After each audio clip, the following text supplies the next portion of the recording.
So the next session is going to be the WA Alliance to End Homelessness, which I'm sure many of you are very familiar with. We're really privileged to have David Pearson, the Executive Officer of the WA Alliance to End Homelessness. David is joining us online today. Some of you may know that David is not based in WA. David has just returned from his outstanding international trip as part of the Churchill Fellowship.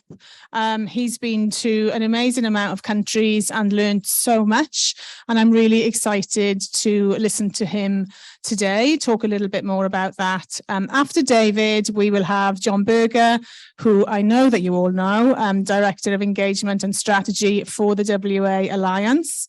And then following John, we have the AtoZ team, Matt, Michala and Emily joining us to end the session.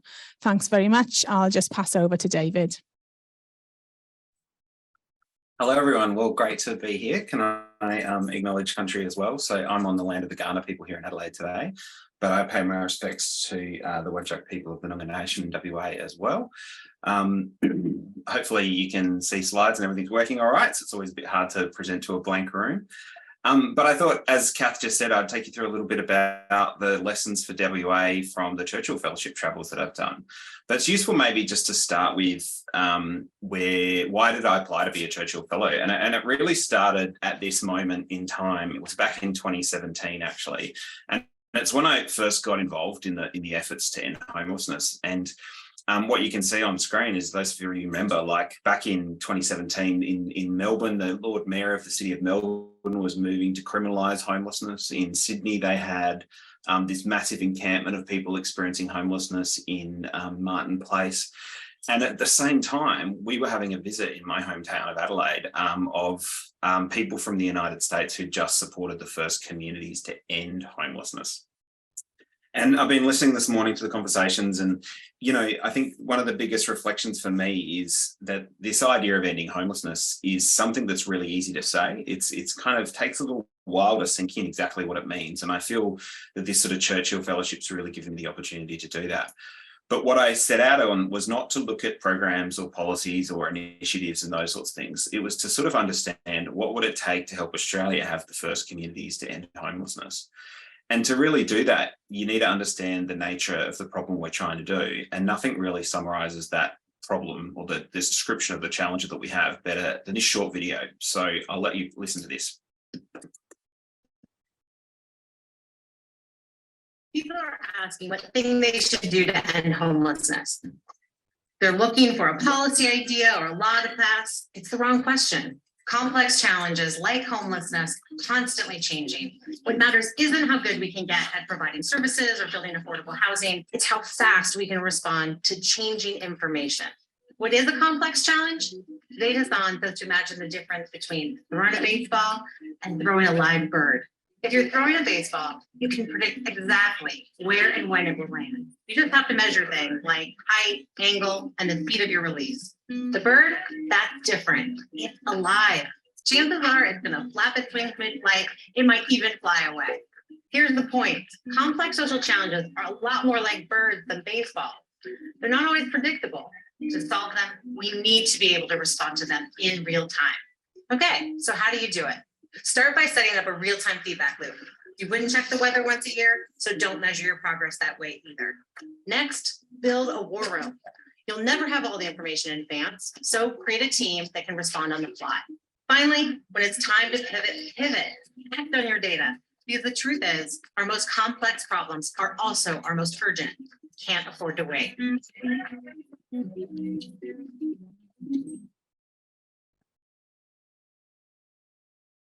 So Beth, who was the sort of person in that video, I had the opportunity to meet with her, went to her house and had dinner when I was in Los Angeles, and that was one of the benefits of this Churchill travel. So what you can see on screen is the amazing opportunity that the Churchill Fellowship gave me. So for those of you unaware, Churchill Fellowships, or the Churchill Trust, was sort of established when Winston Churchill, the World War II sort of wartime leader of the UK, passed away, and they raised funds all around the world to set up a perpetual trust to, you know, continue his legacy. And so each year they give out fellowships for people to focus on an issue that they're passionate about. And so I undertook this program to think about what it would take to try and end homelessness in Australia, and went through and met with 115 people with 80 different, meetings, roundtables, workshops, dinners, went to 12 different cities, 6 countries over an 8-week period, split out over 2 different legs of the travel. It was one of the most rewarding and exhausting things I have ever done. But it was an incredible opportunity to get a perspective on what different communities are doing to try and solve this problem. And when I got home, after all of that time and being sort of exhausted, I sort of didn't want to think about homelessness for a little while. And I watched a reality TV show called Alone. I don't know if anyone's seen that, where people go out into the wilderness and try and survive. And this quote came up on the screen. And I've been really struggling to sort of say, how do I summarize down into sort of, one sentence or 1 or 2 dot points what I'd learned through this whole exercise.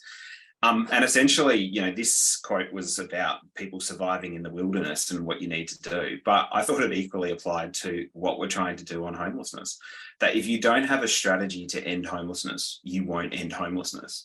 And much of the time, what we're doing in homelessness systems is like tactics. It's responding to need. It's providing good programs. It's trying to improve those programs, but it exists in a system, and that system can be influenced by strategy or tactics. And if you just do tactics, you'll end up being defeated, as Sun Tzu would say. So the goal of ending homelessness is achievable. And the key kind of lesson from this whole fellowship that I did was that if you want to end homelessness, you need to have a strategy to do that.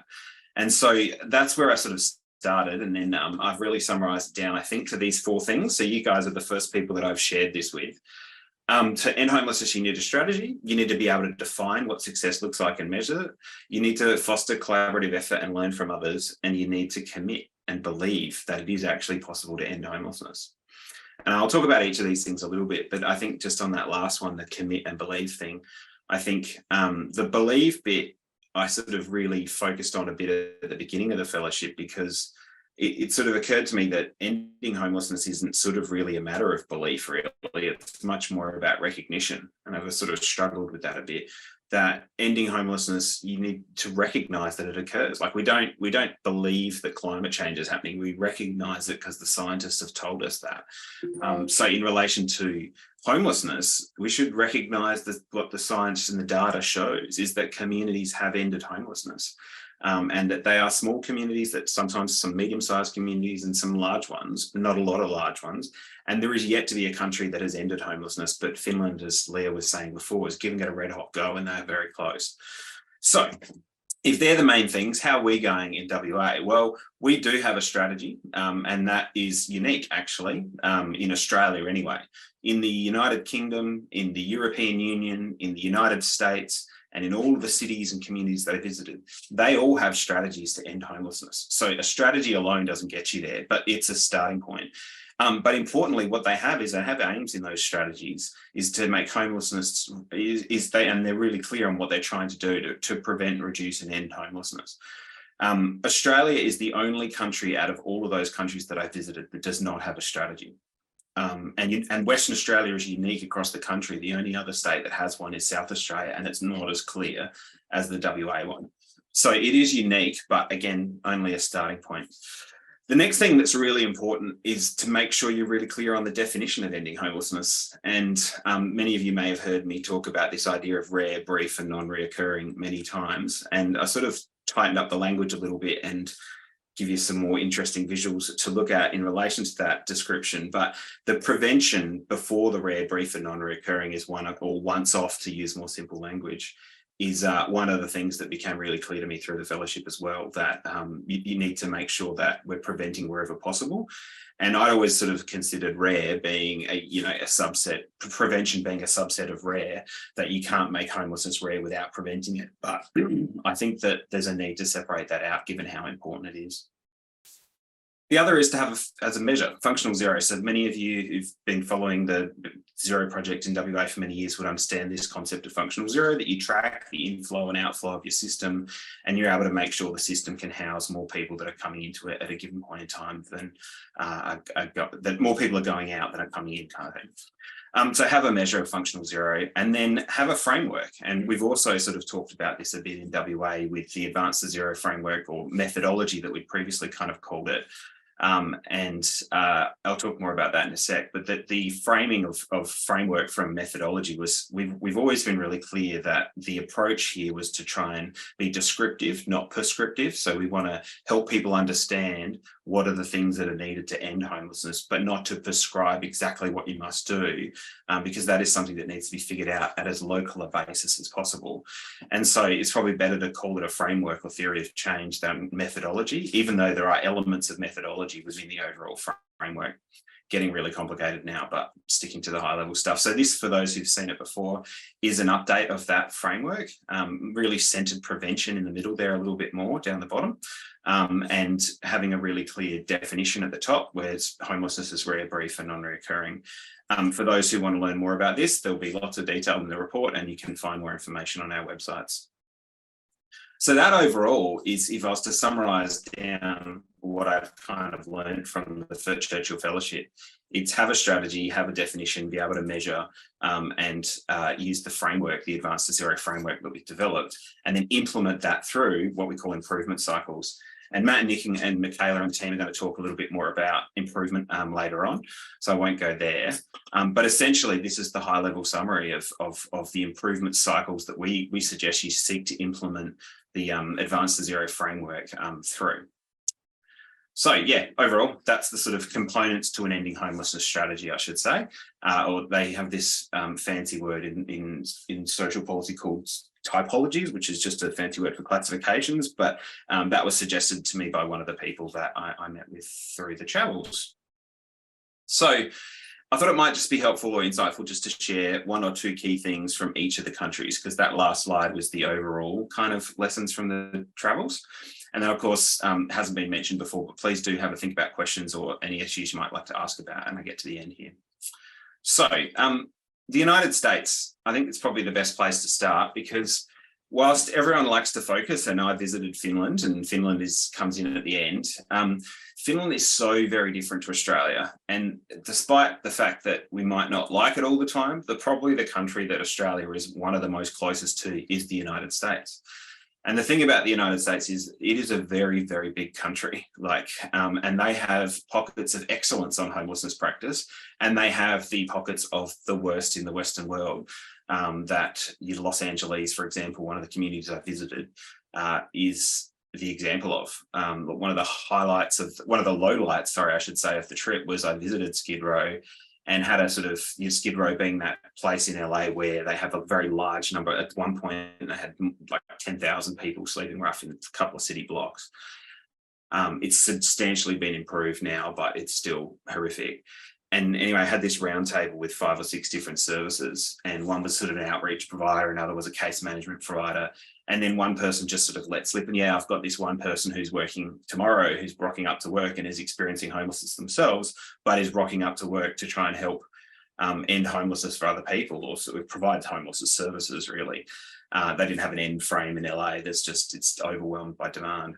And that person from that one agency, I've got one person, they went around the room and there was 6 people of all the providers who had staff. There were 6 staff members who were working in the homelessness system in LA who were experiencing homelessness themselves. And I tell this story because it's a signpost of the path we could go on. Like, this is a bad problem in many places in Australia, getting worse. And if we're not careful, if we don't understand the nature of the problem we're solving, that could be the pathway we go. But again, in the United States, they have gone other pathways where they have made homelessness rare, brief and non-reoccurring. And the way they've done that is they've broken the problem up and they've run at what they call a proof point strategy. And that's what Community Solutions have done. And that's what they've get into 14 communities that have ended. It's the idea of, if we can prove that ending homelessness is possible in particular communities, in a particular place with a particular cohort, it helps change the narrative about this whole problem, helps us reframe it in a way that it can help us to solve that. And I think whilst we have a strategy in WA to end homelessness and we have targets in our strategy, I wouldn't say that our strategy is as dynamic as throwing a bird. It's much more like throwing a baseball, and we're working on that, and John's going to talk about that in a tick. But I would also say it needs to sort of learn some of those lessons from the United States around this proof point strategy of really driving our effort to get proof points to change the way the system works, to enable more investment and to get the support for more investment and the support we know that is needed to get that investment into our system. So break up the problem, really key lesson from the United States. Others were the integration of health and homelessness. I've sort of talked about that a little bit before, but you know that their health system is really the social, their homelessness system is the social safety net because health is just so inaccessible over there. But what it means is that the integration of health and homelessness is really impressive in some situations. And then last of all, from the United States is improvement. And the team are going to talk a little bit about that later. So Canada, I think if you would say America is probably one of the most comparable, Canada is the most comparable country to Australia, I think, outside of kind of New Zealand. And a couple of key lessons from them, they have followed this same proof point strategy as the United States. They've gotten at least 3 communities, I don't think I've updated this, to reach functional zero. And then one of the key kind of insights from there was that, you know, to end homelessness, if you want to think about it, if to end homelessness, you really got to make sure you think about every group of people in your system. And one of the groups of people in our systems that are often least supported, get the least appropriate services, are those who are often most in need. And that is people who are facing racism, facing discrimination, and the need to improve reconciliation. And that is comparable across the United States, Canada, New Zealand, Australia. We're all countries that were founded on the basis of taking and the dispossession, taking land off people, taking homes away from people. And now those people are the ones who are the most impacted by this challenge that we're trying to solve. So that centering of racism and reconciliation in the efforts to end homelessness, there was some really interesting examples of that, and hopefully can inform some of the work that we do in WA as well. I'm not going to go through all the other kind of key insights, but I'm happy to talk about those basic things like better meetings or planning for the long term and having milestones were some really interesting insights from the Canada. The UK is a sort of bit of a mixed bag. There's some elements of success to look to. There's some elements of, you know, abject failure. Like London, it was a little bit like LA. You just couldn't move without bumping into people experiencing homelessness. Whereas Glasgow, very different experience, for example. But prevention, as I mentioned earlier, was one of the things that's really, how do we prevent homelessness from occurring in the first place, was one of the things that really stood out in those experiences there. And there's different types of prevention, obviously, but the prevention from standing on the street, looking at the problem of rough sleeping homelessness in particular, how do you prevent from that point? Or running a service for young people and going, what is it that takes us to prevent? That means working closely with schools for young people, for example, or families and those sorts of things. So it means working outside of the systems that we usually are funded and operate in. And that was part of the panel conversation earlier. And person-centered approach is also covered in the panel session earlier, but like this idea that we form trusted relationships, and that needs to be at the heart of our efforts to end individuals' homelessness and to change the way systems work by putting those individual needs and those relationships at the heart of those system-wide efforts. Sorry, I skipped over the social enterprise, but again, the United Kingdom is a real pioneer in that space of providing employment pathways. And I think that is one opportunity that is often missed in Australia. Our social enterprise system is so emergent and young and small in scale, whereas it's much more established in the UK.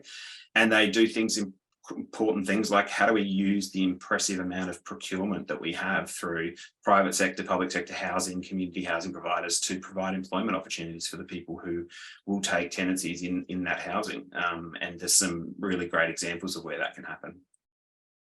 And finally, Finland, the one that everyone loves to focus on. Finland was impressive to visit, but it was also a little depressing in how it is so very different. Like it's not easy to compare what Finland has done and compare that to WA and say, let's do that here. There is just, give you one example. In Finland, you do not get to choose which school your children go to. In Finland, the tax rates are so much higher. In Finland, the social service safety net is not overwhelmed in every element of it in the way that we were, Michala and others were talking about on the panel before, that we're all operating at capacity. It's very different there. And that is why they've been able to generate decades reductions in homelessness. But there are things to learn, and the leadership, the the economic notion of homelessness and that housing isn't just a financial asset, it's something that is a basic human need, that human right that Kieran was talking about before. They have really embraced that at the system-wide level.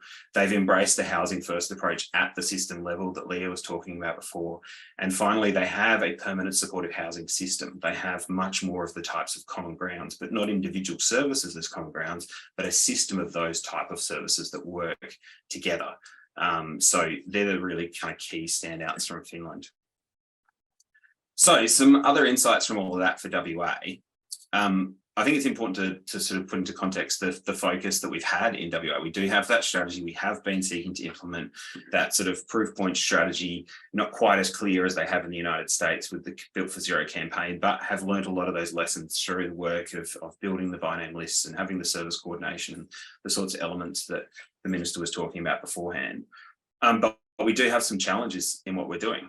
We collect fantastic data, but I wouldn't say we always use it amazingly well. Like there's a challenge of our translation of getting the data that we've got and making sure we get that into the decision-making processes as all the other systems that impact on homelessness. The mental health system, how aware are they of the data on the by name list and the other data that we're collecting as Alliance? How aware and useful is a lot of the health system and disability system, the correction system, all the other feeder systems into homelessness. So I think there's some more sort of work to be done there. The other thing I wanted to hone in on a little bit is the by name list, and like feels like maybe, you know, some people might feel like, oh, all we ever do is talk about the by name list, and sort of gets a bit frustrating. But there's a challenge with it is that it is such a central part of efforts to end homelessness around the world that we need to make sure that the quality is there. And I wouldn't mind talking just for a minute a bit, but our background on the by name list and some of the challenges. So background, those of you who might be familiar, the key kind of benefit of a by name list is that it helps you see your whole system and helps you implement a strategy to end homelessness and respond in real time to that complex problem that we're facing. As the video at the beginning of this presentation showed, this is a complex problem. We need to respond to the complexity that this problem has. And the by name list is that key tool to help you do that. But it also helps you with prevention. The key thing that's been really coming up out of the visit from the UK and other parts of the fellowship is saying we need to do more work on turning off the tap or stemming the inflow, because there is not enough houses. There will never be enough houses, and there is not a single community in the world that doesn't have a shortage of houses in their efforts to end homelessness or address homelessness. But out of all of the communities that ended homelessness, have made progress on ending homelessness, they didn't solely focus on the problem of housing supply. They focused on prevention as well, and they focused on improvement.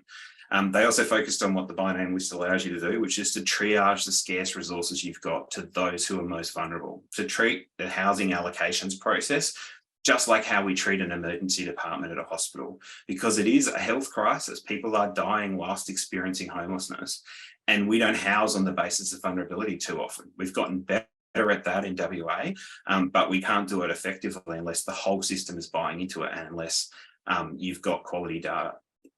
And then finally, the by name list helps you use data to drive your decision-making, to drive improvements, to drive your planning, and to drive advocacy. And that was what I was sort of talking about before. I think we've got really good data, but sometimes it's how we're using it. Are we using it as effectively as we could? So for those who aren't familiar, this is what the by name list data looks like. Perth and Fremantle have 938 people on the list from when I last updated these slides. I think this might be a month old. And then Geraldton, for example, one of the smaller communities, has 56 people, or 35 sleeping rough. And you can see this data on the WA Alliance website. So just in terms of choking through some of those challenges with the by name list, just getting a little bit before, I think it's important to put in context the different types of data that we do collect. We collect a lot of data from the specialist homelessness services and that are fed into the Institute of Health and Welfare data nationally. And we also have the census, and the by name list sort of fits between the two of those to give us that real time information. But essentially, we're collecting it in these 5 communities in WA at the moment. And there's a couple of challenges. So let's go through those. First of all is improving the practice and the survey use. There's a survey called the VI SPDAT, which is, for those who aren't familiar, it asks a whole bunch of questions at the beginnings of the process of people being identified as homelessness and to understand what their needs are. And as you can see on screen, there's some really high completion rates in the regions, but we struggle a bit in the city. And there's a number of reasons for that, and happy to talk through that at the end. But one of the things, solutions, I guess, we talk about is how do we break up the Perth region to make it smaller, to allow us to focus a bit more on the quality and understand what are the challenges that services face in feeding into the binary list and filling out the VI Spat and making sure we're capturing everyone, because this won't work unless everyone in the system buys into it. And the other challenge we sort of had in Perth is that, as the minister sort of talked about earlier, as we've expanded the outreach that we're doing, we've expanded the geographic area in which we're collecting the data, and that's sort of not necessarily the methodology or the approach that's been used in those communities around the US. Is you've got to have a fixed geographic area, even though you're expanding services to other places, and focus on collecting quality data and driving the reductions in that place, breaking the problem up. So how do we better do that is some areas that we really need to work through. And the other element is around housing application data, that not everyone who's on the binary list has a completed housing application form. It's a really basic kind of thing, but this is a challenge that I'm flagging that was something that as a sector we need to work through more. And then finally, the cultural appropriateness of the responses that we have, as I talked about earlier, that's sort of the key insight for me from Canada, but it's something that, we all know is that we need our system as well as our programs to better respond to the needs of the people in it. And that means our systemic responses need to have a cultural lens put over them. And how do we improve our practice? And what are the things that we need to do that? There's a lot of work that we sort of need to do there. And one of the ways in which we've been doing some work on that at the moment is to sort of continue to evolve the VI Spat tool that I mentioned before, to take it from, we've had a number of different versions of this tool. We're building a new one to make it really an Australianised focused one and provide the support resources that are tailored to the communities that we're working with. So that's one last bit on the cultural appropriateness. But finally, to finish on the challenge of the sort of expansion of, like, many communities you might be thinking, listening to this presentation, all right, that's all well and good, it's the 5 communities that we currently do. Well, there are other communities that want to do this all over Australia and are just doing it, kind of thing. And so what we're trying to do is figure out how do we improve the geographic scope for this metro area, but also what is it we can do to support other communities who want to adopt this approach across WA. And there's been some really good conversations. And if you're interested in being part of that, I encourage you to talk to the Advanced Zero team that are in the WA Alliance team that are here today. So anyway, this is what's on the screen at the moment, sort of summarises the kind of governance arrangements that we have for the existing Advanced Zero campaign, the initiatives we've got, the improvement groups. And what we need to do is figure out that way in which we can scale that model and help other communities be part of it. But as I sort of started this conversation, the kind of key lessons from the Churchill Fellowship is have a strategy, which we've broadly got. Define succession measure, again, which we've broadly got. Foster collaborative effort and learn from others. And this is, that's really underpinning what the panel, I think, was talking about before, that ending homelessness is not something that any one service, one agency, one level of government, one part of government can solve alone. It has to be something that we all work on together. And finally, to commit and believe that if we don't believe that ending homelessness is possible, we won't achieve it. And part of that belief is recognition. And I toyed with the idea of putting recognition here, that, we recognise the science of climate change and those sorts of things. But I think belief trumps recognition in many ways. It's such an emotional thing. And so if you don't actually believe you'll get there, then you won't get there. And so that's such an important part of this, along with the commitment. And I'll finish with a sort of commitment kind of analogy that, some of you might have heard before, and that this is from Ian de Jong, who I managed to meet with a couple of times, who literally wrote the book on ending homelessness. And the difference between ending homelessness is like having breakfast and the difference with bacon and eggs. And the difference between bacon and eggs in your breakfast is that the chicken was interested and the pig was committed. It was a lifetime commitment. And commitment isn't something that's easy, particularly when you're busy, when you're overwhelmed, when you're in a system that is in crisis and you're constantly working on that. But if we don't try and change the way the system works at the same time as we're providing support and doing all of the day-to-day work, then we won't change the system. And so we have to be committed to that goal. And so it's something that sort of, I think, really stuck with me as one of the many lessons of the conversations they had around all around the world, that those communities that got to an end to homelessness were the ones that had many more pigs than they had chickens. They had people who were committed. rather than just interested and involved in the process. So we might take a pause there before we go to questions. And I wanted to just say a couple of things about what we are doing as the West Australian Alliance. And then Michala's in the room, and we were going to pause and have a bit of a conversation in the room, if we can, about what is it, the things that we can do to better, that you might be able to do. Everyone in the room, I'd ask you to personally think about this question about what is it you can do to better learn what it takes to end homelessness in WA, to better contribute to that effort to end homelessness in WA. And so some of the things that we're going to do as the West Australian Alliance, and we are doing at the moment, is that we're developing a new charter to make it clear about some of the things that we're asking people to commit to and some of the actions that the communities and organisations and individuals can take. I would ask you to think about some of those challenges that I just talked about with the by name list and how you can better support and use the by name list.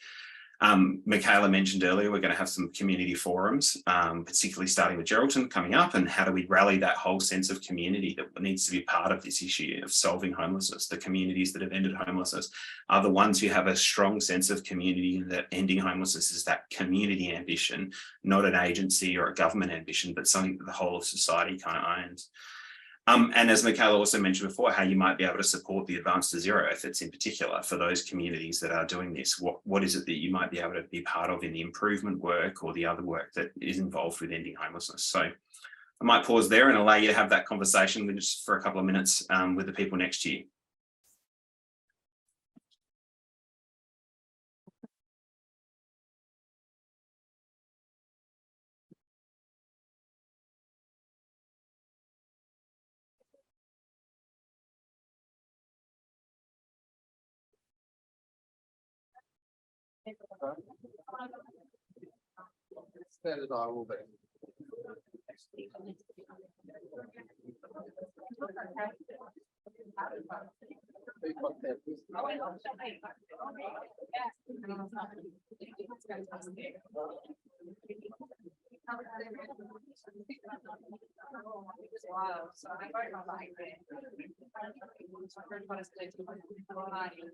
And I had to lose my life. And I was still in my health when I got like, wow,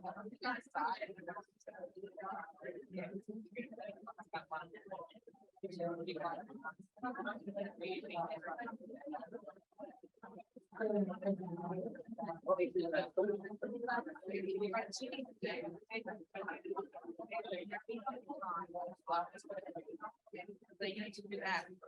And now,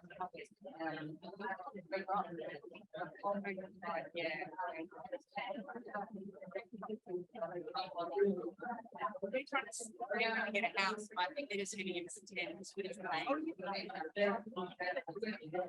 Yeah, he's going to play. And so I was like, how about the house? Yeah.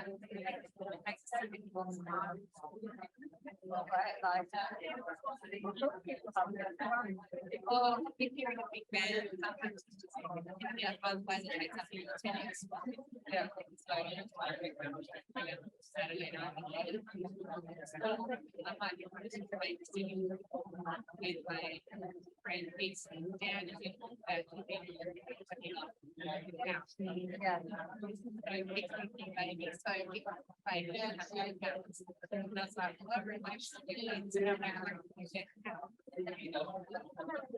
Is this on? Yeah. How long do you want to smoke?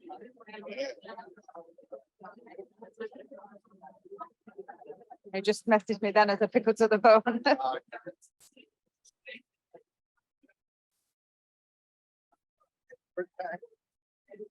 Huh? Yeah.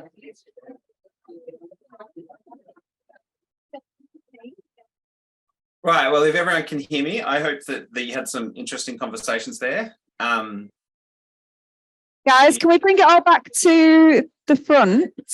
If you can just finish up your conversations, please. Yeah, thanks, Michala. So if people are hearing me, or is everyone still talking? I can't hear anything on my end. Guys, David's talking again now on the screen and nobody can hear. We can just bring it back to the front, finish your conversations. Put your hand up if you can hear me. Oh, wow. I'll try that again then. David, take it away. We can hear everyone. That's fantastic. So we just wanted to pause for a second and appreciate you taking part of that activity and to really think about what are those actions. And that is going to be a big part of the charter work that John's going to talk about a little bit. But I did talk about the sort of low light of the visit, the Churchill Fellowship, and on screen is a bit of a highlight, is one of the highlights. And that was going to Glasgow. Glasgow is a population a little bit smaller than Perth, and they have 10 people who sleep rough on any given night and have had that sustained as an outcome for more than 18 months. I'd describe that meets our definition of ending homelessness. They have made homelessness, rough sleeping homelessness, I should say, rare, and that there's less than 10 people at any point in time. It's brief that they are rapidly rehousing people who do fall into homelessness. They are having more people come into the system, but it's never more than 10, hasn't been more than 10 for about 18 months. And a one-time thing, people are not coming back into the system. And there is a whole range of reasons why they've done that, but it starts with a strategy. It starts with the belief that you can do that. And the prevention work was a huge part of it. They're actually investigating, they have housing legislation, as one of the speakers mentioned earlier, in Scotland, that sort of says that shelter is a right. It's not housing is a right. They'd like to have housing as a right legislated, but politically that's really tough. And I think politically in Australia, that would be almost near impossible to get past. But they're investigating establishing housing prevention legislation, which makes it a duty to act and refer, so that anyone who comes across homelessness, who works in government services or community services, has an obligation to act and refer. And that means anyone from an outreach service who's obviously part of their job, to local library services who come across someone experiencing homelessness. They would have a duty, just as we have a duty in child protection services to notify around child abuse. They would have an obligation to not only notify, but to act and provide a sort of warm handover to homelessness services and those sorts of things, and making sure that this is a system-wide effort. And of course, they have a lack of housing just like we do. And they have housing challenges, housing supply, and they have a housing affordability crisis just like we do. And they have a rental affordability crisis just like we do. And they have a home ownership crisis just like we do. But they also have a homelessness service system, which they have reformed to the point where there are people experiencing broad forms of homelessness. There are people in temporary accommodation, but they have no more than 10 people on the street at any given point in time. And I know that that was true because when I got off the train and arrived in Glasgow, I saw a homelessness service lining everyone up to provide food parcels, and they had security guards and high-vis vests and asking people to line up and get food services. And there was sort of, good large number of people, 30, 40 people in the street dealing with all that. And then I went to my hotel room, checked in, fell asleep for a bit because I was pretty jet lagged, and I woke up at 3 a.m. in Glasgow and I could not sleep. And I walked around for nearly 2 hours to try and find anyone who'd experiencing homelessness on the street, and there was no one to be found. Like, I couldn't walk 10 meters in London and do the same thing in London without finding someone. And that's how you know when people are sleeping rough, is when you go out in the early morning or late at night and see. And Glasgow has no more than 10 people doing it. They haven't solved every problem, but they have set a target to make it very brief and non-recurring, and they have achieved it. And it's something that we could do as well if we want. But it takes that strategy, and it takes that collaborative effort, and it takes the belief and the willingness and the commitment to do it. So with that said, I would love to have a bit more of a conversation with you about it with whatever time we've got left. But Michala, I think you're facilitating on that end. Anybody got any questions for David?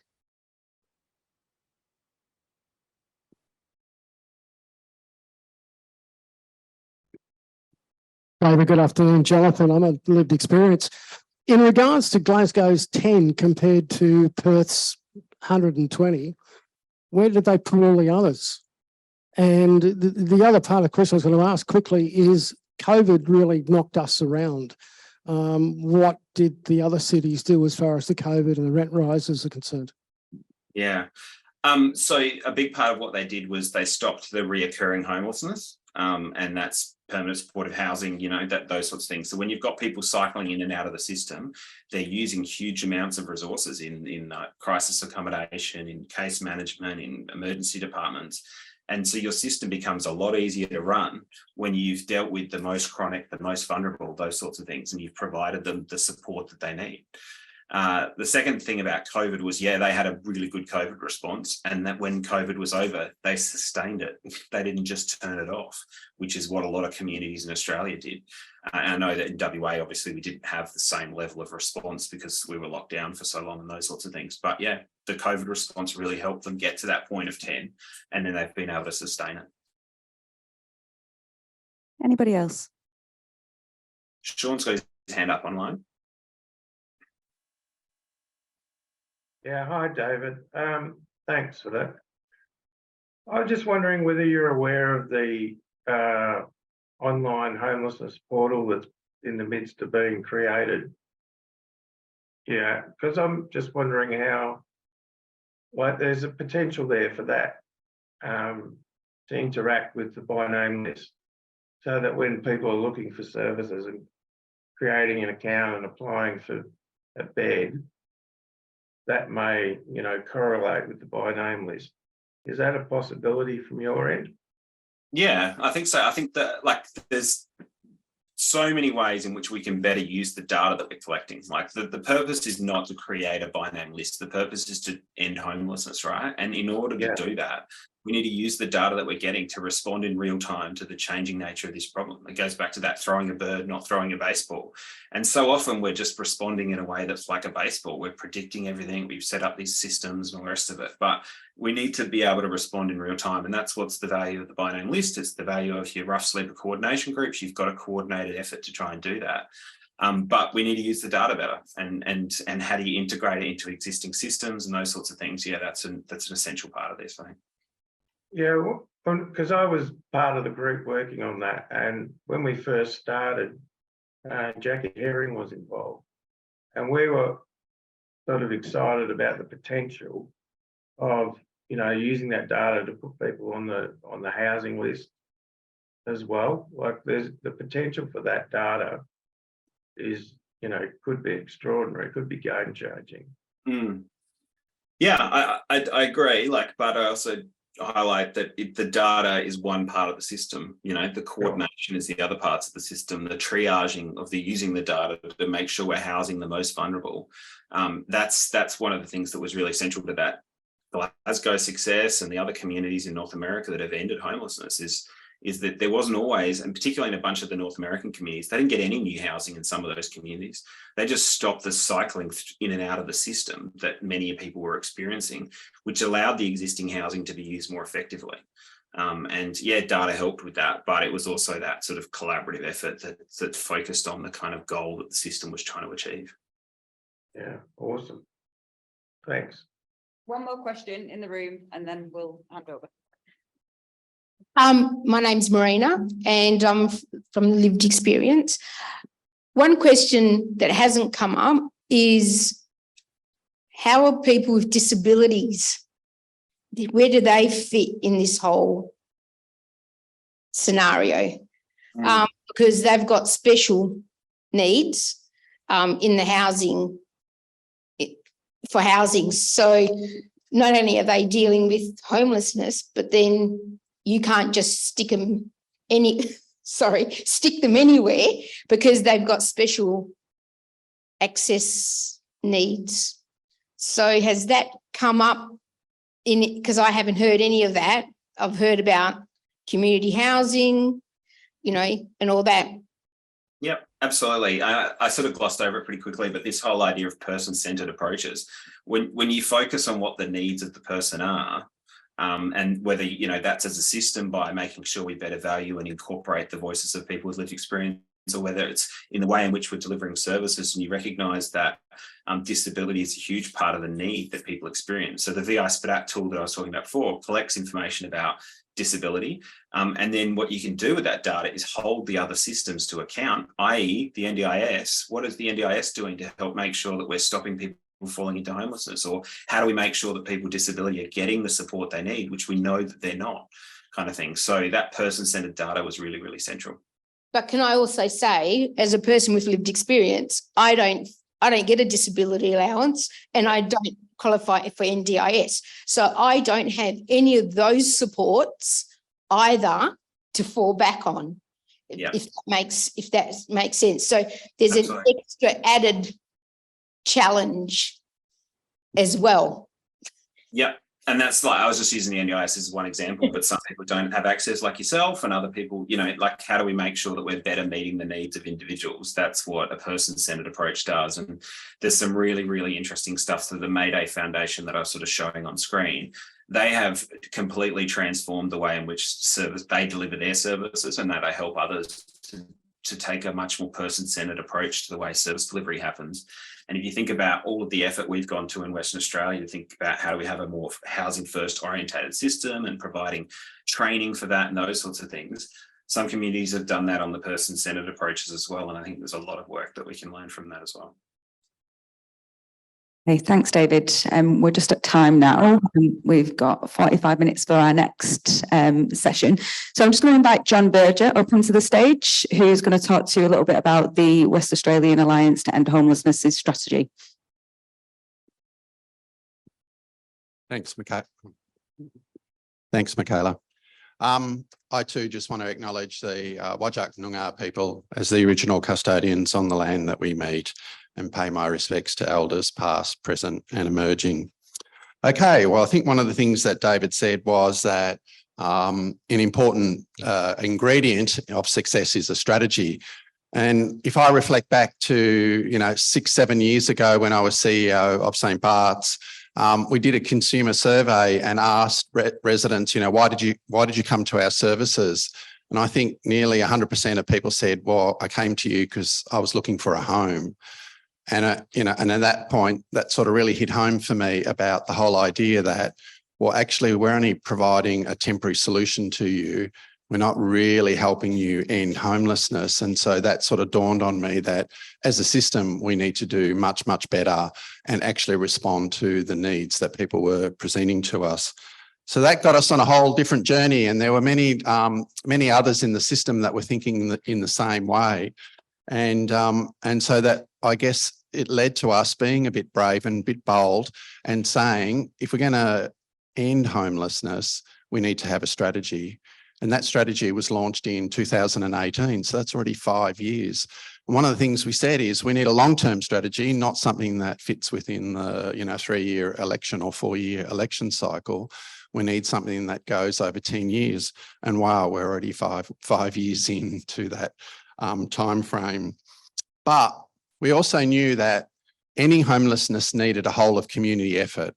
And so we need to engage right across the whole community, not just government services, not just community services, not just homelessness services. We need an engagement right across the whole community. And so part of that strategy was a whole of community response to ending homelessness. So, and that has not changed. Our original thinking has not changed. We know, and we've heard this morning about the need for collaboration, the need to, seek alignment, not get people to work in, 10 different directions.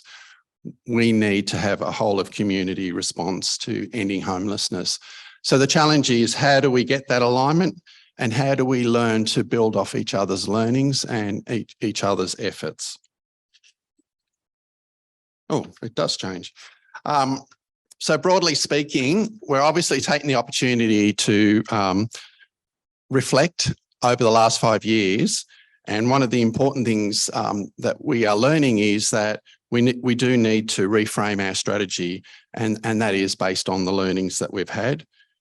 We also need to continue to engage broadly, not only within the homelessness sector, but with the community, with local government, with disability, with health. We know that we need to ensure that there is that broad engagement and buy-in and alignment with our strategy. And then finally, we hope to relaunch, but this time we won't have a paper version. We need something that's a bit more dynamic, and you've heard a little bit about the need for being able to respond quickly and change quickly. So we do hope to have and work towards a more dynamic version that will be interactive, and also we'll hope to map out who's doing what where. Because I think one of the challenges is there's a lot happening out there. Where do I fit? Where does it connect into the strategy?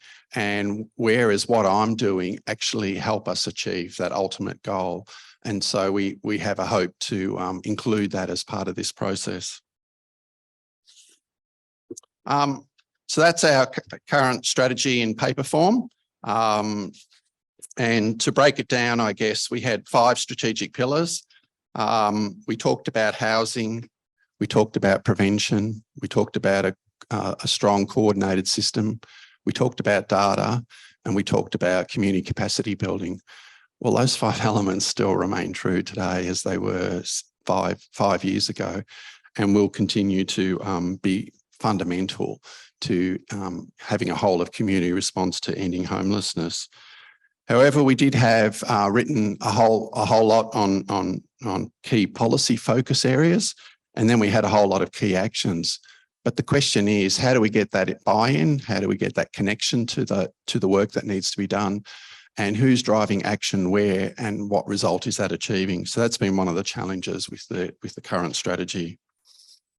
So based on our learnings, we are, particularly from other jurisdictions, and we've heard a little bit about that this morning, and particularly from using the AtoZ approach, we are using the driver diagram to help shape and focus our strategy going forward.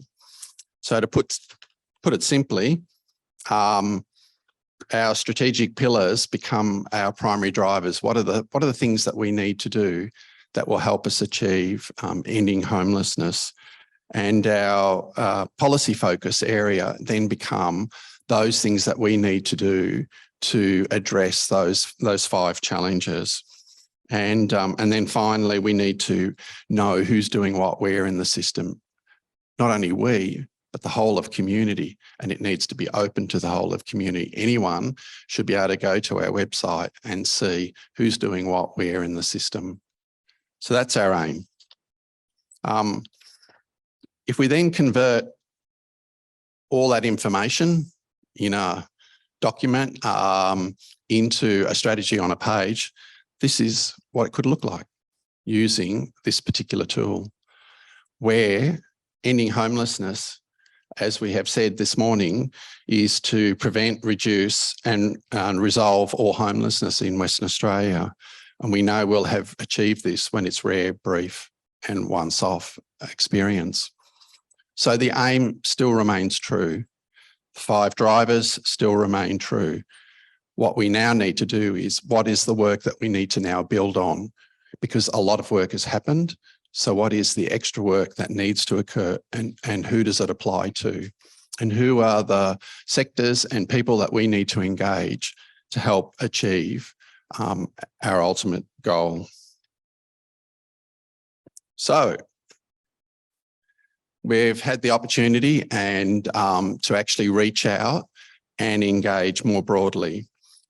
We've had sessions with local government, we've had sessions with housing, youth services, family and domestic violence services. We also have plans to engage with health, general welfare services or frontline responses, Aboriginal services, regional services, potentially disability services. So we need to ensure that we're hearing what's going on in each of those different spheres of action and how does that relate to and connect into our strategy. But also, more importantly, as part of all these workshops, is we've had lived experiences being active participants in each of these sessions. And that is our commitment to ensure that those with lived experience are helping us shape those conversations and helping us think about how do we connect and how do we need to look at working towards solutions. So our next strategy may look a bit like that, except for there's a whole lot of blanks. And those blanks, I guess, is coming from those workshops that we're holding. And a number of you in the room, I know, have already participated, and others of you may receive an invite. And if you're interested, certainly catch up with me after my presentation, and I'm happy to note where you work and how you might connect into a particular session. So our hope is to actually do a bit of an update, but that update will be online, and that will change over the next year, 2 years, 3 years. And so that will continue to be updated and change as things progress and as things alter over time. And finally, I guess, is this notion of how do we map who's doing what where? And we talk about this notion of an accountability framework. If I'm doing something and I'm committed to doing this, well, why isn't that not visible to others? And so we have this notion of an accountability framework to say, well, actually what I'm doing is, and a good example has been the My Home project. Michelle Blakely spoke about, a public-private partnership about building housing for people exiting homelessness. And brought many partners on. So why wouldn't something like that be easily and readily identified and have some of the parameters in which that project was operating be made visible?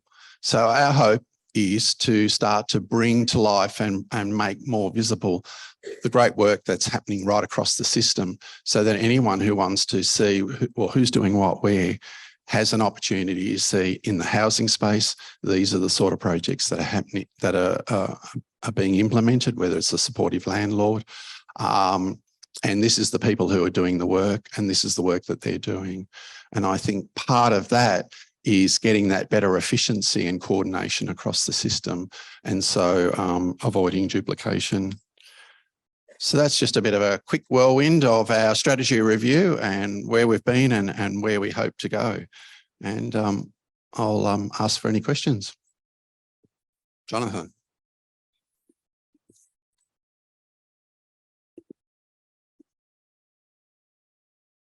Sorry. John, in regards to what you're talking about as far as the continual drivers and everything concerned, well and truly good enough, but at the end of the day, when you're looking at the money to actually buy the bricks and mortar, what's happening as far as that's concerned? It's good enough to have everybody working and doing it, but we need stock. At the moment, we don't have it. I mean, apart from John Carey, who was here, and he's done a great job so far, where else are we going to get the stock from? Yeah, look, it's always the perennial question, isn't it? Where are the houses going to come from? But I also believe that as we create a sense of ownership and urgency across the whole community, not just in certain pockets, people are creative. People come up with solutions. But if people don't identify with this as a key issue in their community and are not aligned to what are the solutions, then there's potentially options out there that are going begging or not tapped into. So I think part of the challenge here is we need this story to get out. We need every person in our community be talking about this as an issue, and we need everyone to start thinking about what is their solution to this problem, but understanding that what they're doing is only part of the puzzle. And so part of having that framework is, oh, this is where I could fit in. This is what I could be doing, and this is how it connects towards that broader solution. So I think there is amazing capacity within our community, but I'm not sure that we're tapping into it at the moment. And so we're not seeing it. So, and therefore it's hard to identify. We've got time for one more question. No? Could be asking the mining companies for their sea containers and turning them into little room, one bedroom apart rooms for, an individual or for a family. That's a suggestion. Yeah. Maybe talk to Jonathan. Yeah. There's no one solution. We need solutions right across the spectrum, and whether it's an individual or whether it's a family or whether it's anyone, we need to come up with different solutions in different spaces. But we need that alignment. We need to know that if someone's working in the family space, that what work they're doing is actually helping us towards the ultimate goal. Thanks, Thank Jonathan. you.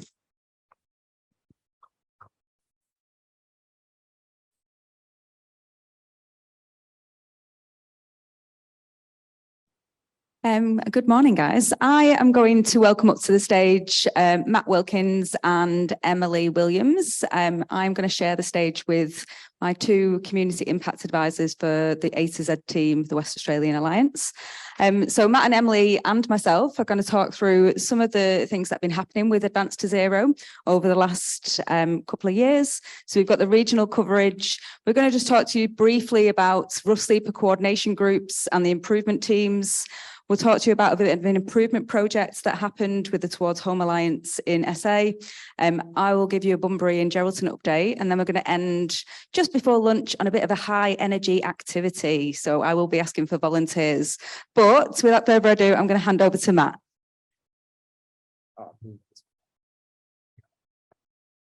Thanks for having me today, everybody. I'd also like to acknowledge the traditional custodians of the land on which we meet today, the Whadjuk Noongar people, and pay my respects to the elders past, present, and emerging. So, kind of scanned all the way through, sorry about that. So the Western Australian Alliance supports 5 different regions across Western Australia, and each individual region is supported by their own community and the organisations within that community.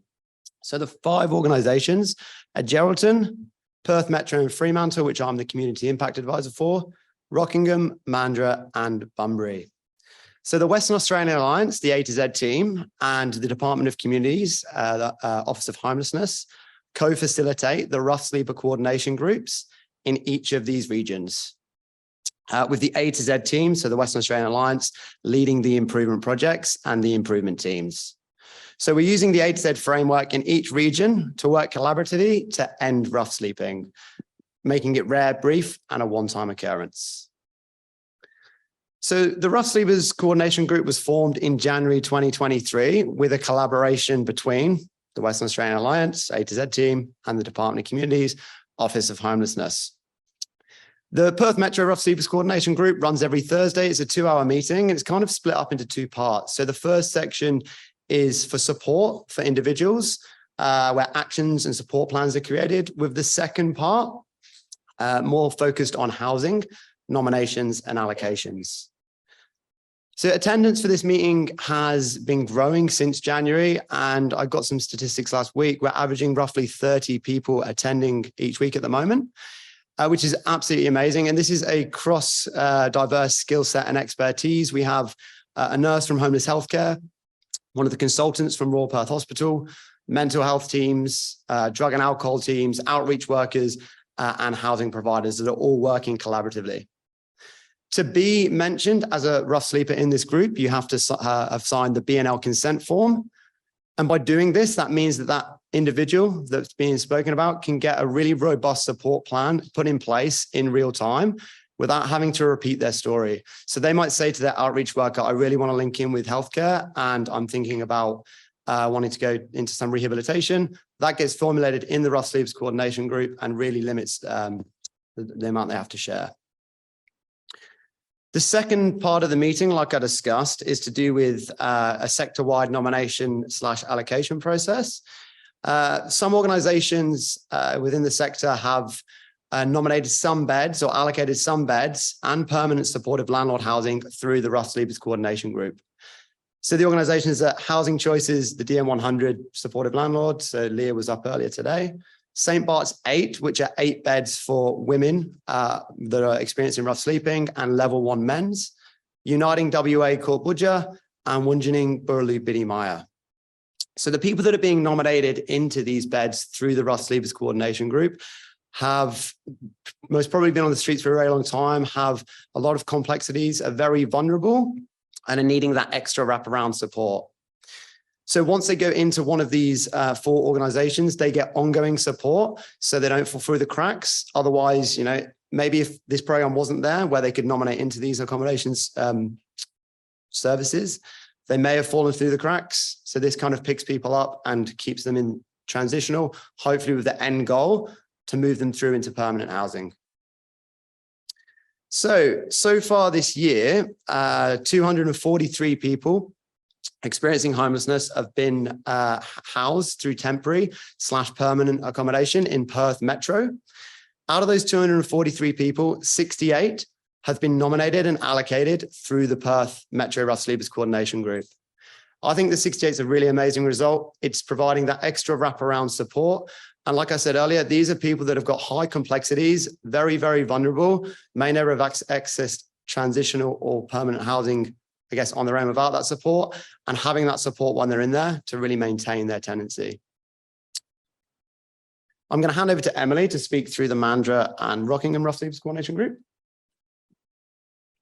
Thanks, Matt. So historically, the Mandurah, Rockingham and Kawana regions have worked in silos, which have often led to the community struggling to navigate between services to support their needs. Since the establishment of the by name list in January 2021, the collaboration has grown as it's brought together the community together to work on one goal, and that one goal is ending homelessness. So it's shifted the silos from my client to be our client.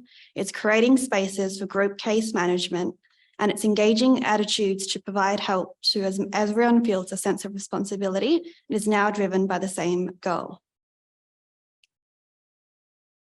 So within this group, there are 19 different services that are now engaged in the Rough Sleeper Coordination. And we are seeing different people now sitting at the table. And as everyone is seeing homelessness as a community response, we're not just seeing housing and homelessness services, but we're seeing family and domestic violence, youth, outreach, mental health, aged care, hospitals, and LGAs. So this is a screenshot of the Rockingham and Kawana data. So since the beginning in Rockingham, 524 people have been added, with 70 being permanently housed, 52 moving into public and community housing, 65 people have moved out of the area, 11 people have been moved into short or long-term stays into prison, which does look into what we might need to build in terms of relationships with the legal system, and 4 people have sadly passed away. Of the 171 people that are currently in rough sleeping and temporary accommodation or unstable accommodation, there is 116 people currently sleeping rough. And as it stands, we require 99 houses to end rough sleeping in Rockingham and Kawana.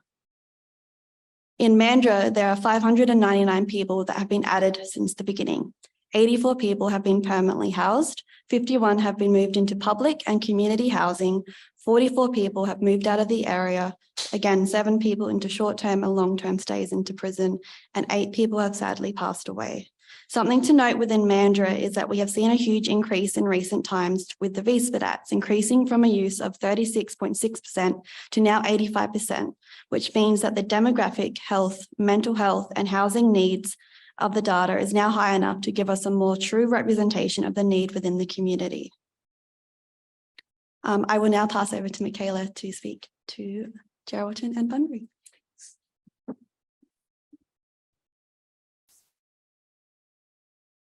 So I'm just going to give a brief update on Bunbury versus Geraldton. So in Bunbury, there is very limited accommodation. I think I mentioned this morning when I was on the panel.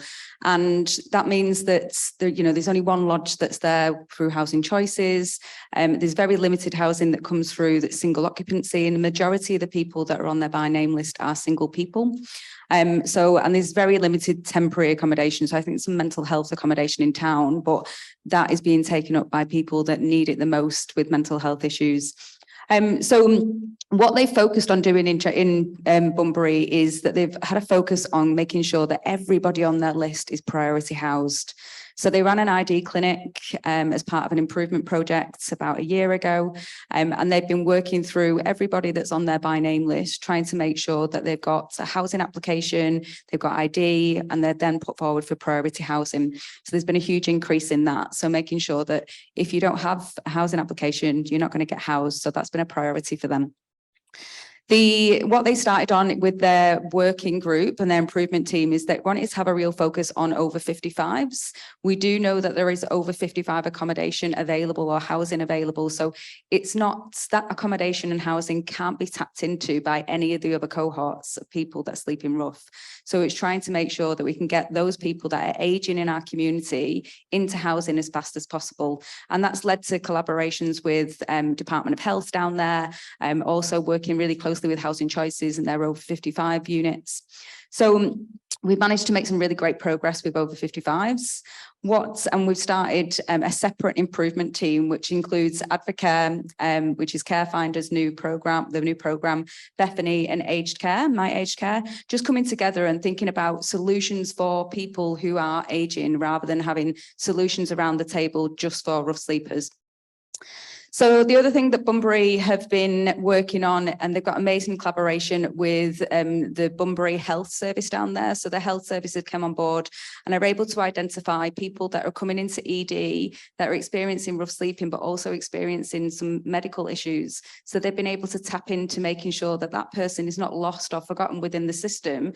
And the health ED consultants are tapping into the rough sleeper coordination groups to make sure that they can access other resources and support to make sure people don't get left behind.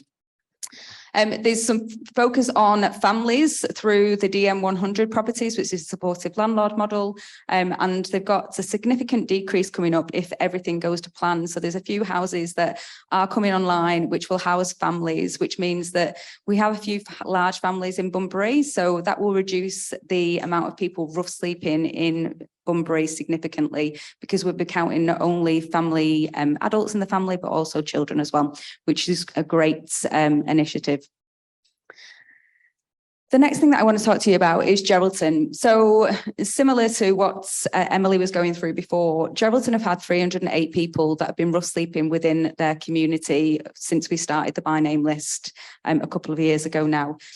And within that 308 people, we've had a lot of people that have moved into permanent housing. We have some people moved into public housing.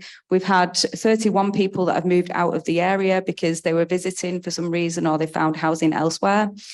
We've had 13 people go into long or short stay in prison, which I'm just going to flag what Emily said before, is that we really need to build some alliances with the prison systems in terms of people coming out of prison. They were homeless before they went into the prison system. And then when they're coming out of it, they're going to either an address where they know it's going to be overcrowded and they're going to fall out of that accommodation really quickly, or they're getting referred to some temporary accommodation, which again is only time limited. And we need to have better supports in place for those people so they don't come out of prison and then fall back into homelessness again. We can actually get them into housing, and that might help with, you know, reoffending, things like that, making sure that they've got wraparound supports for when they leave. What I will say about Geraldton is that there are 65 people either experiencing homelessness or in temporary accommodation at the moment. And that means that there is only 19 people that are actually rough sleeping within their community.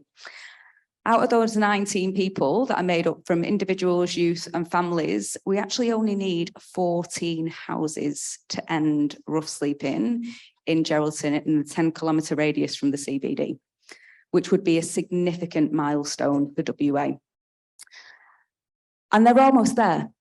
So Geraldton ended over 55s rough sleeping within that 10-kilometre radius by working together, identifying what resources they could tap into for those over 55 houses, making sure that those people had wraparound support, and they can say that they have actually ended seniors rough sleeping within their community. So they've got one proof point on their only other 14 houses that they need to make a significant change within their community, which then means that they can broaden their either geographical scope or they can broaden their horizons on, actually, let's look at chronic homelessness, people that are in temporary accommodation, let's get them in permanent, and then we can reduce the amount of people, or if there are rough sleepers that are being identified, they get the opportunity to move into the temporary accommodation or crisis accommodation that they need. And now we're going to just move on to improvement. Okie dokie. So Perth Metro re-established the improvement team in May this year. There's some faces in the room today that are part of the Perth Metro improvement team. And our main focus at the moment is re-establishing quality data, which we are very close to. Once quality data has been re-established, we can then start to run some improvement projects. Running improvement projects to drive change, use the data for advocacy, measure reductions in homelessness, ultimately reach a proof point for a subpopulation. We use PDSA cycles when we run improvement projects, so plan, do, study, act, usually run for up to 90 days. and then are evaluated, changed, maybe re-implemented, but can be cut short. When you run an improvement cycle, you usually have an aim. So what are we trying to accomplish? How will we know it is an improvement, or a change, sorry, is an improvement? And what change can we make that will result in an improvement? And I think this links back to the conversations we've been having today around who is in the room. So if I was to do when quality data has been established, if I was to do an improvement cycle on over 60-year-olds in Perth Metro sleeping rough, it would probably make sense to have someone who might be in the aged care space sat around that table, maybe not currently still in the aged care space, but with expertise in that area, because then we can pull resources from that space into that improvement team to try and create change. One of the cross-learning / continuous improvements that we've recently done in the last couple of months, Salvation Army from South Australia came over. So they are part of the Toward Home Alliance, and the Toward Home Alliance are a group of funded organizations that work collaboratively to end homelessness. Effectively, they're the Adelaide Zero Project. So it was facilitated through the Western Australian Alliance, and St. Pat's were the lead organization when they came over. So it was the Salvation Army outreach team. While they were here, they attended outreach with Indigo Junction, Uniting WA, and with the St. Pat's team as well. And they also attended the Rough Sleeps Coordination Group. Some of the highlights from the Salvation Army trip while they were here, one of them was the service coordination. They felt that the way the service coordination is run in Perth is really, really effective. They have service coordination in Adelaide, so they've taken some tips and tricks back with them. They really like how we capture actions in real time and have that collaborative kind of case formulation. They also mentioned about homeless healthcare. So we in Western Australia, for those that don't know, have homeless healthcare nurses that go on outreach with other outreach workers. We also have Amanda Stafford at Royal Perth Hospital, who's the homelessness lead. And in the middle of that, we have the MRC, which is a step up, step down model where homeless people can step into before operations and step out of Royal Perth or hospitals into after operations. And that's something that they thought was really amazing. The main thing that kind of rang true was the sector collaboration. So coming out of that Rough Sleeps Coordination Group, they just felt a real collaboration in Western Australia, which I think is really good feedback for everybody in this room and the workers that aren't in this room today doing the work on the streets. Some of the feedback we got from the Western Australian outreach teams was coordinated outreach. So the way that they do outreach in South Australia is slightly different. And there was definitely some cross-learning and sharing there. And I think there's some stuff still going on right now with that. Also, how the team from South Australia gain consent for the by name list and complete VI SPDATs on the street with people that are sleeping rough. So David mentioned briefly earlier about the vulnerability index. So the VI SPDAT is a vulnerability index. It's used to triage and support collaborative decision-making within and across agencies. And again, we've kind of highlighted this today, but some of the questions, or a lot of the questions on this form are really important because it can open up conversations. There's questions around physical health, mental health, if they've been part of the Australian Defence Force. With that information, we can pull more support in to ensure that this person gets the best support that they deserve. So before the South Australian team came, 71 surveys have been completed between Jan and June 2023. Since they have left, 22 surveys have been completed. So a survey was being completed at a rate of one survey every 2.4 days before their visit. And now they're being completed at a rate of 1.4 days. So it's gone up, which is awesome. And we're going to reevaluate that data later on this year to see if it's still increased or see where it's at. There is also a new tool that's going to be replacing the VI SPDAT. It's the Australian Homelessness Vulnerability Triage Tool, still a mouthful. It's the ARVIT. Some people in Western Australia have been trialing the ARVIT and the feedback has been pretty positive so far, which is awesome. And when we have more information on when that's going to be 100% confirmed rollout, we'll let everybody in this room know. Cool. I'm going to hand back over to Emily for the Amanda Rockingham improvement.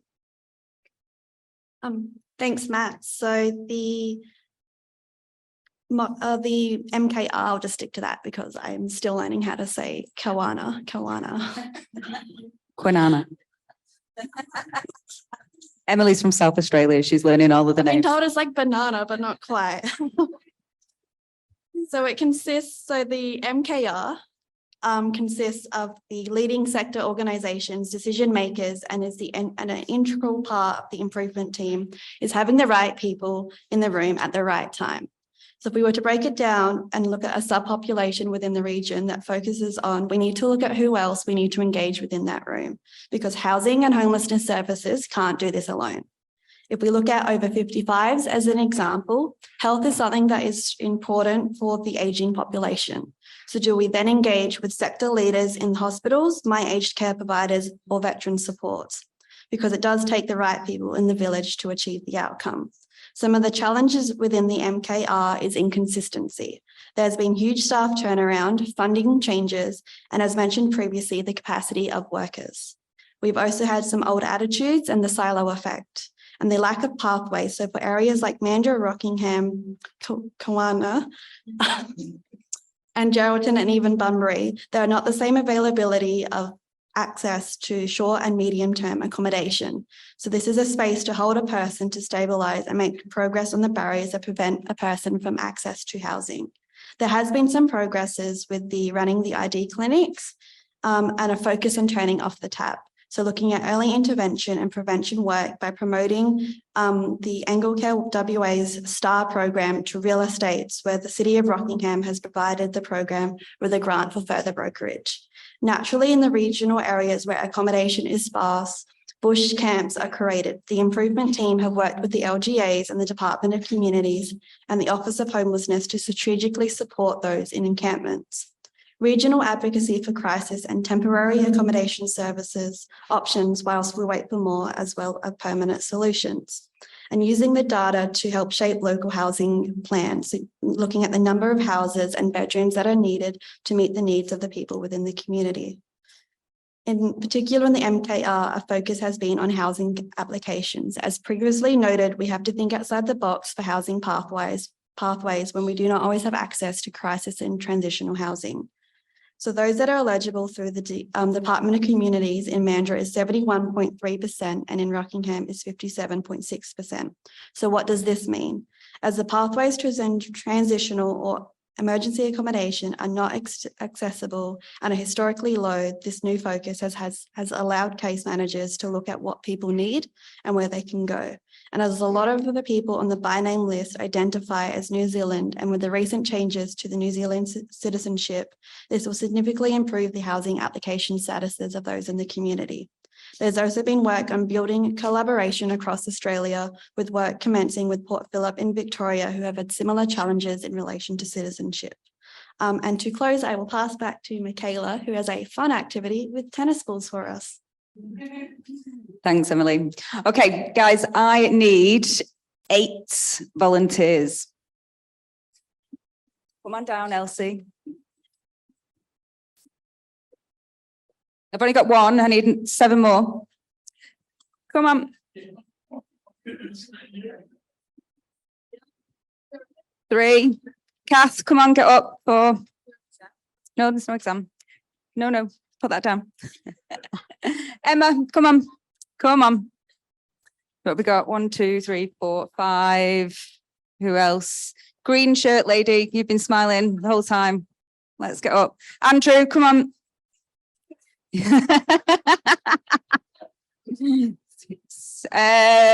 We'll have Michael and Leah as well. All right, you've done it before. Okay, Michael, come on. Come on. It's about improvement. Sophie, we'll have you as well. I need 1 more person.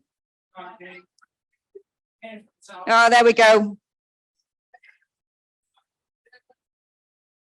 Okay, guys, I'm going to get you to stand in a circle if you can. Oh, you can go in still. In a circle.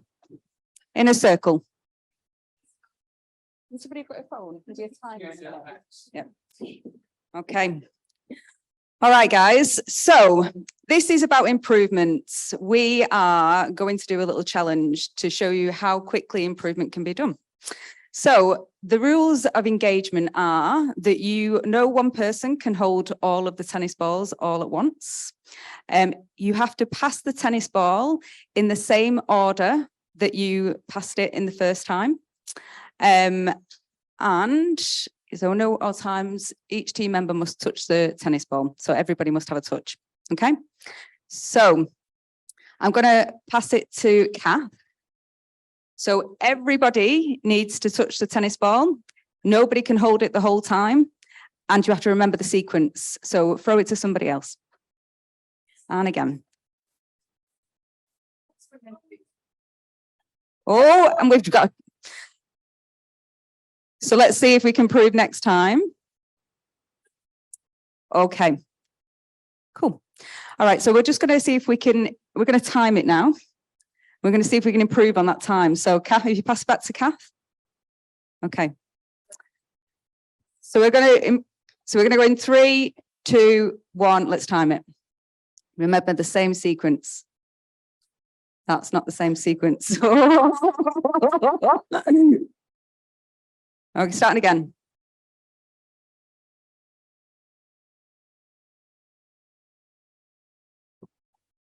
Okay, how long? 7.7. Okay, because we don't do things at once, we're always juggling other things. We are going to do it with 2 tennis balls now. So we're going to time it. We're going to go 3, 2, 1. Let's go.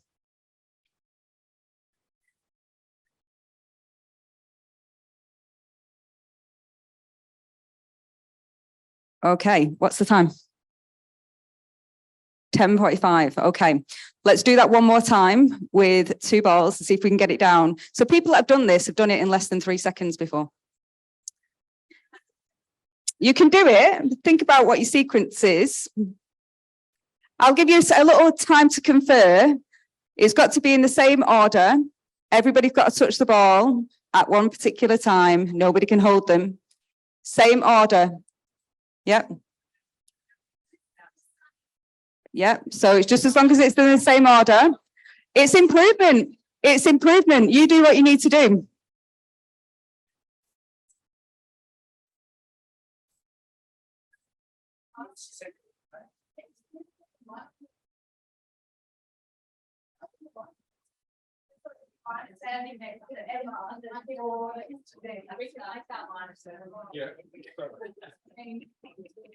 What time are we on?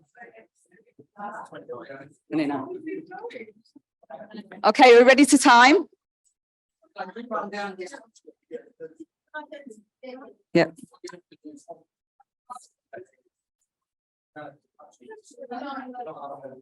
Yeah, you're not allowed to hold the ball at the same time. So we're going to start the timer.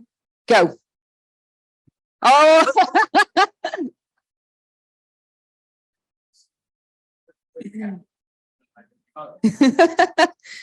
Communication is key when we're doing improvement, guys. What time?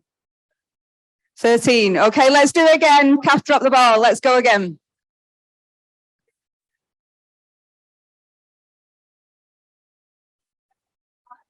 Just think about the rules. So each member must touch the ball. Each person of the team has to go in the same order, and no one person can hold them all at once at the same time. And we're going to put 3 tennis balls in. Let's go. Let's start. 5 seconds. So you can get it down to 3, do you think? So let's go again. One more time. Do you want another one? Think about it. I'm going to give you a couple of minutes to think about it again. So think about just.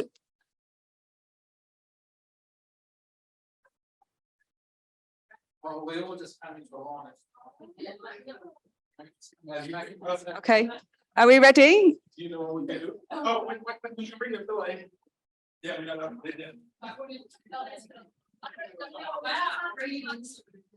all right. Are we ready with the timer? Okay. All right. Right. 3, 2, 1, go.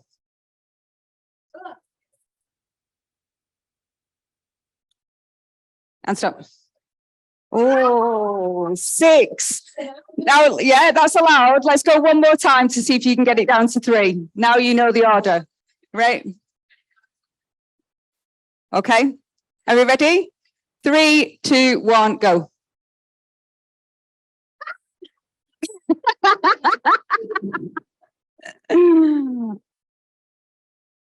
All right, guys, we'll round it up. I think that would have worked. Thank you very much for being volunteers. Take your seats.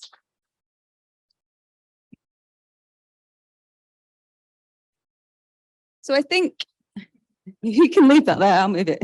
Thank you. So with a bit of communication and a bit of conferring and trying things differently as quickly as possible, we can make significant change and we can reduce the time that we do things. So although we did drop one of the tennis balls on the floor, the last bit there, we managed to get that down to 5 seconds after at the beginning it took 13. So if we were to do that with all of the different things that we did, then we'd be able to improve systems much quicker. So I guess the moral of this is that, are you too busy to improve? If you're constantly in the weeds doing the things and you don't take time to kind of step out of that and look at how the system could function a bit better, then we might not be able to achieve great things. But if we work together, if we use the data to inform our efforts, if we study the things that we do and see if we can make slight changes. So there was about 5 different changes there at once with different people's opinions and different trials. Together we can achieve great things. So if you want to go fast, go alone. And if you want to go far, go together. Thank you very much, guys. Enjoy your lunch.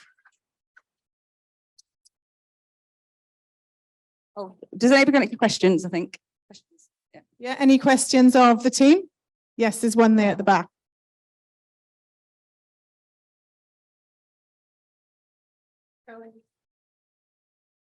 Yeah, I've been on the wait list since 2020 March, and I've been on the priority list since March last year. And I got a review this year and they told me it was another 18 months down in Busselton. But they also told me I was going to be in an old people's home because I'm almost 55.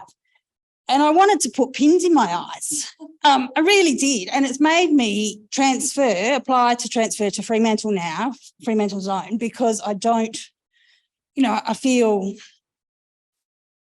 yes, there's an aging population, but I don't feel like I'm an old person. And I think that is something that needs to be listened to, because they were just going to assign me it. And that was my only choice, was an old people's home. And I find that, it just freaked me out really badly. So I just want to make that comment that, 55-year-olds are not old. So please.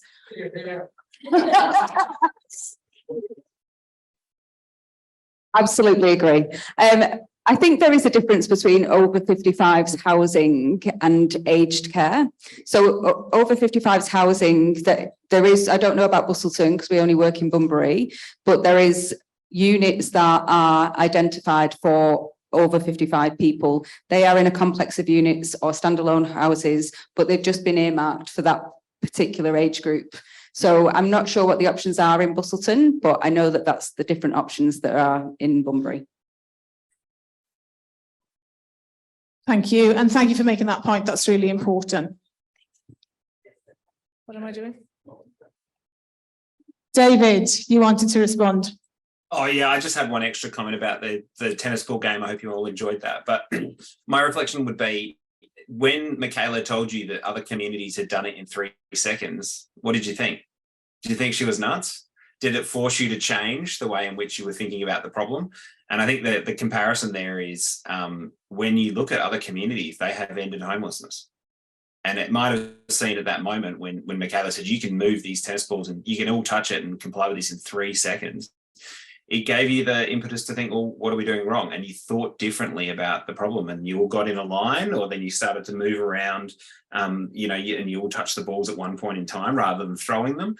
You changed what you were doing. And that's the kind of comparison I think that exercise really helps with thinking about when it comes to ending homelessness, is that other communities have done this. Why can't we? Absolutely. Thank you, David. And yes, the competitive streak absolutely kicked in. You mentioned 3 seconds. So thank you.